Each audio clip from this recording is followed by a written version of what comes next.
संत तुकाराम महाराजांच्या 375व्या बीज सोहळ्यानिमित्त उपमुख्यमंत्री एकनाथ शिंदे यांना आज संत तुकाराम महाराज पुरस्कार प्रदान करण्यात आला।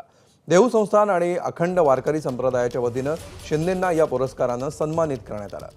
तर तुकाराम बीज निमित्त देहूमध्ये भक्तांची अलोट गर्दी पाहायला मिळाली। टाळ मृदंगाच्या गजरामध्ये बीज सोहळ्यामध्ये वारकरी सहभागी झाले होते। मुख्य मंदिरासह परिसरामध्ये फुलांची आकर्षक सजावट करण्यात आली होती।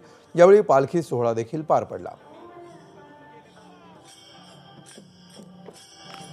हा सर्वश्रेष्ठ पुरस्कार तुकाराम महाराजांचा आशीर्वाद आहे असं मी या ठिकाणी समजतो।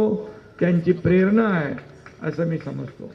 जनता जनार्दनाची सेवा करण्यासाठी मिळालेला हा जगद्गुरु संत श्री तुकाराम महाराज पुरस्कार मी अतिशय आपल्या वतीने नम्रपणे स्वीकार करीत आहे आणि या पुरस्कारासाठी माझी निवड केल्याबद्दल श्री क्षेत्र देहूचे अध्यक्ष आणि पदाधिकाऱ्यांचं मी मनापासून अभिनंदन करतो, मनापासून त्यांचे आभार मानतो।